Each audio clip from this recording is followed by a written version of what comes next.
everyone, we are from Ritsumeikan University. We are very honored to be here to give a presentation today. In this presentation, we'd like to introduce our Japanese culture from a linguistic aspect. In the words, some English come from Japanese. On the other hand, there are many Japanese phrases that are difficult to be translated into other languages. So we have chosen for one of them that will explain the standard of our culture. Now let us begin.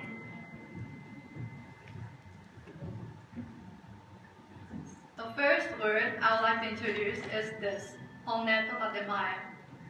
In brief, honne is your true feeling or own desire.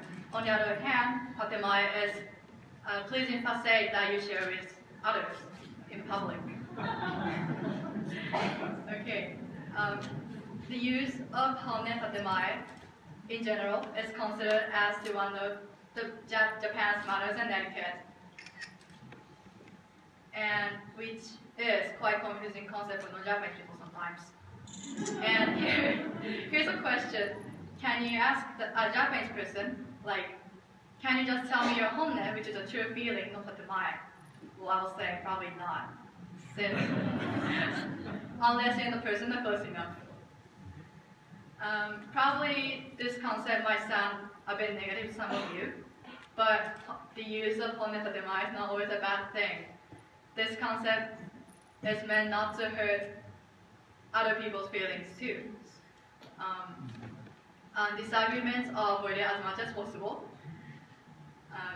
Refusal and rejection are done in very polite, general way. So of course, there are often misunderstandings, but at the same time, it helps facilitating sustaining a good relationship with others. And next, Momoka will talk about another concept that can be applied to honne tatemae. Thank you, Miki. Next, I will introduce you the word tsukiyai. Briefly stated, tsukiyai is about human relationship. Tsukiyai sometimes means giving up your own thoughts to accommodate others' feelings, or participate or do something out of social duties. Some of you may have stereotypes of us, Japanese people, such as too shy or hardly express our opinions or feelings. In Japan, we think it is a virtue to take in others' opinion.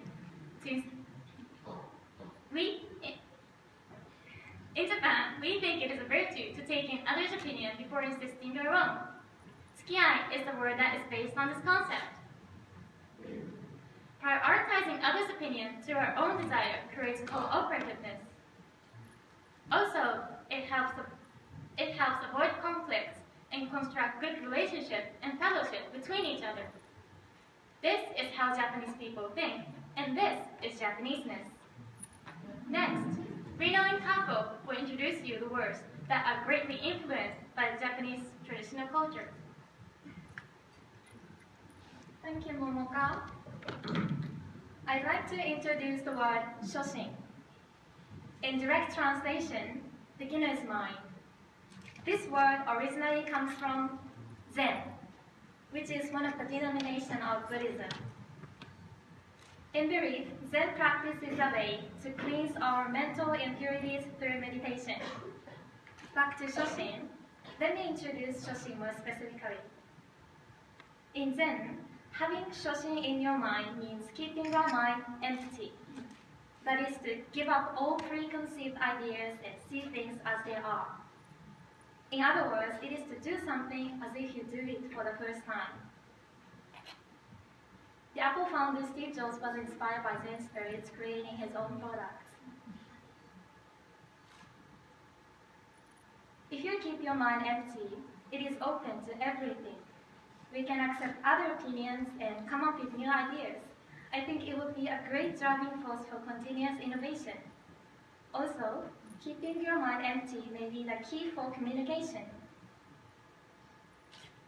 In our communication, preconceived ideas and subjective thoughts are involved, which may cause misunderstandings. But if we keep our mind empty, we can just hear and understand what others really mean.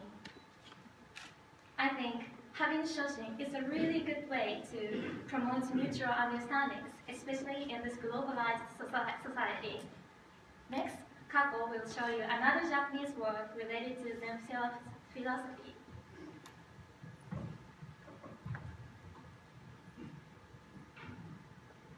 Thank you, Rino. Now I'm introducing the last Japanese word, wabi-sabi.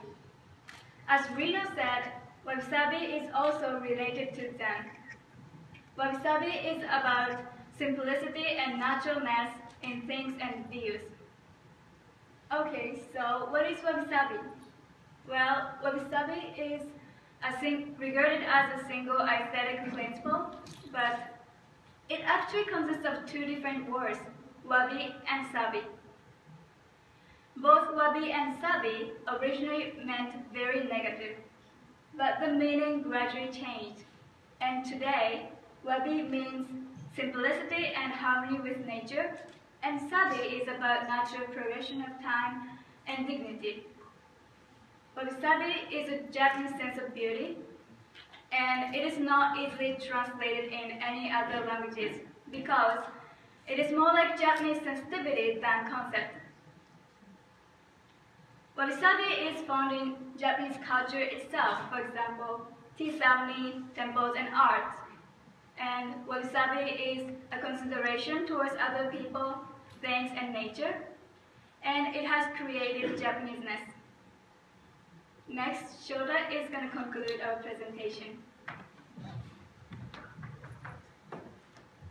In this presentation, we have introduced 4 words. They each have a very unique concept, but there is something in common. They show that we put a high value on order and harmony in our society. In other words, our individual interest comes after the success of our society. This idea is a symbol of Japanese spirit of harmony called Wano Kokoro in Japanese. Wano Kokoro can be seen a lot in Japan as one of the most important culture of us. It could be seen for non-Japanese that our society is too collective, but this is a way to keep our society at peace, and this is our principle. In the future, you may get more opportunities to see products made in Japan, actions made by Japanese, and used in Japan. When you get the opportunities, we would like you to enjoy Japaneseness with a new perspective. Thank you for your attention.